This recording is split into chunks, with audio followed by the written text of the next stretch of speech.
TBR. Oh my goodness. Hey, it's Eloise, and I'm going to be sharing my TBR for the Make Your Mythtaker readathon today. This readathon takes place over the whole of June, and it's being hosted by Ashley from A Frolic Through Friction and Charlotte from @Sharkar on Twitter. And I just heard about this readathon a few days ago when Leonie from the Book Leo posted her TBR, but it sounded so cool that I knew I just had to participate in it, even though I really shouldn't be adding another readathon to my summer. The premise is way better explained by Ashley than I ever could, so I'll link her announcement video below, but basically you pick a character and then you read books based on the prompts for whichever character you picked.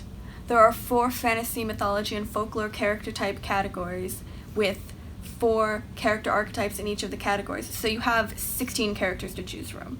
Since I have so much time on my hands, I decided to dress up as my character and give her a little fun backstory, and I thought I'd share that character with you. And I don't read or write fantasy all that often, so I have no idea if my character is believable or not, so feel free to roast me in the comments below if you think she sucks.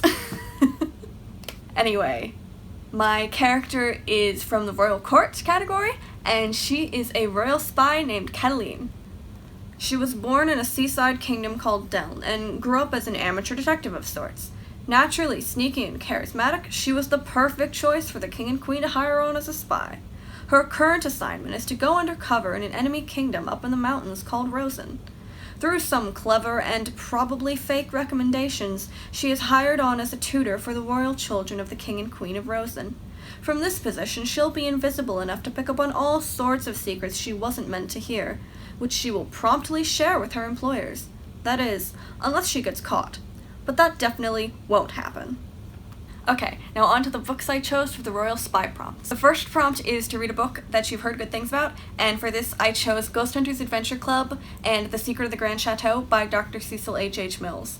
I have read some of this book, but only like a third of it, and I plan to start it over for the readathon. I would describe this book as modern Nancy Drew and the Hardy Boys meets the Secret series by Pseudonymous Bosch. Like, it has the mystery of the detective books, but it has the characters and the humor of the Secret series. And I am so in love with this book. It's so good. It has some of my favorite elements of books in it, like, ever. It has a fake author persona in it, and it has, it does the tropes of teen detective novels really well, like, way better than actual teen detective novels. It's so good. The design of the book is so nostalgic. It has the yellow spine, it has the cool artwork. These 2 characters look like the Hardy Boys. Like, what else could you want?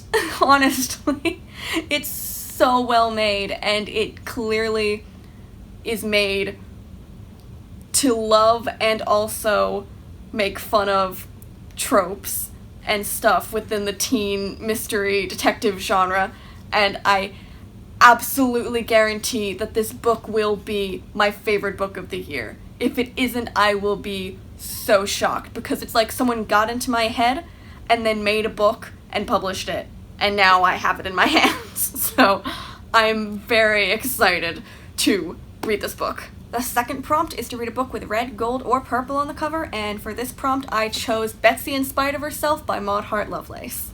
The Betsy Tacy series is my favorite book series of all time, hands down. I love all of the characters in this series, and I wanted to be Betsy Ray so bad growing up, and I honestly still kind of do. It's like Little Women if Little Women took place in Mankato during the 1900s and had only one character it focused on instead of 4, and also focused a lot more on school and friends. I don't remember what happens in this book, but hopefully it'll all come flooding back to me when I pick it up and start reading it. But who knows? Either way, I know that I will have a fun time reading it, because when I reread Heaven to Betsy last summer for the reading rush, I could not stop smiling the whole time. because apparently I can't get enough of a lighthearted drama in Deep Valley. So, the third prompt is to pick any book, but you have to keep it a secret until you finish reading it. So, that's all I can say on the matter for now. You're gonna have to wait to find out what I read for this prompt when I make my wrap-up video. The fourth and final prompt to make a royal spy character is to read a book that is underhyped, and for this I chose The Dreamer, Volume 1 by Laura Innes.